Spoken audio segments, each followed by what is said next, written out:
शर्करया स्नपयामि ॐ स्वादप्रभस्य दिव्याय जन्मने वादरिन्द्राय सुहवीतनाम्ने वादर्मित्राय वरुणाय वायवेः बृहस्पतये मधुमागं हदाभ्यः शर्करया वचो सूर्यस्य रश्मिभिः आच्चेन स्नपयामि आद्यस्नानानन्तरे शुद्धोदकतीर्थस्नानां समर्पयामि शुद्धोदकतीर्थस्नानानन्तरे प्रतिद्यवारं गदा उन्नता सुक्षणानुग्रहावलसिद्ध्यर्थं विद्याखण्डकदोषनिवारणार्थं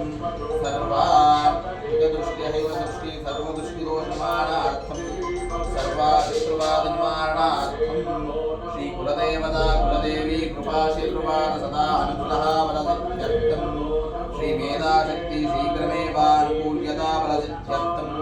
श्रीमुख्यप्राणा श्री सीताराघवपादा सेवादरन्दरा श्री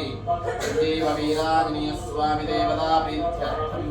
मधुपातार्वदायते मधुक्षरन्ति सिन्धवः माध्वीनः सन्तोष्मदेः मधुनक्तमुदोषते मधवत्पादिवजं व्रजः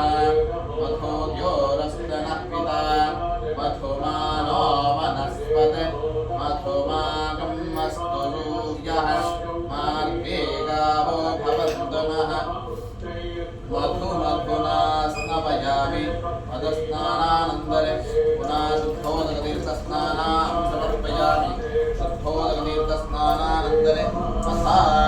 शर्करया स्नपयामि प्रदेशे भाषापाठिविज्ञान जकालपरायणानां वृद्धोदकन्दरुसेनादानन्दनानां दक्षिणानां तदा श्रीवासुदेवाराधननिरतानां सुखाये वयस्पति ऋषिभिसंप्रदो रसः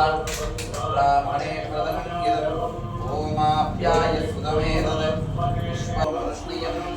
भवाभाजस्य सङ्गत् ॐ क्षीरकं सत्यर्मदोदकं पापमारे आगतानामक्तमहाजनानां रसाभिष्टप्रार्थनापूर्वक श्रीस्वामिनः शुद्धोदकतीर्थस्नानां समर्पयामि तन्नो देवीर्विष्टयापो सर्वं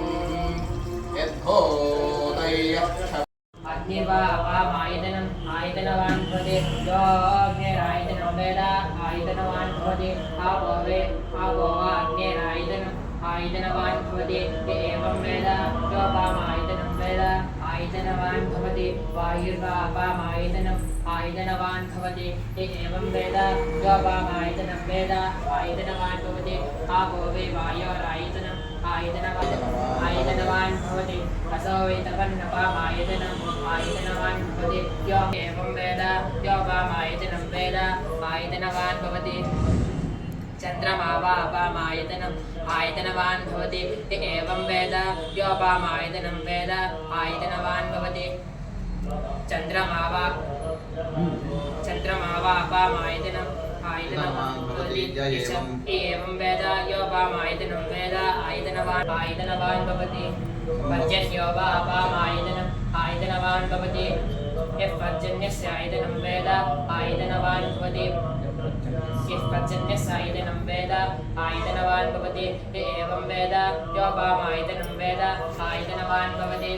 संवत्सरो वा अपामायतनम् आयतनवान् भवति एवं वेद यः संवत्सरस्य आयतनं वेद आयतनवान् भवति आपो वै संवत्सरस्य आयतनम् आयतनवान् भवति एवं वेद यो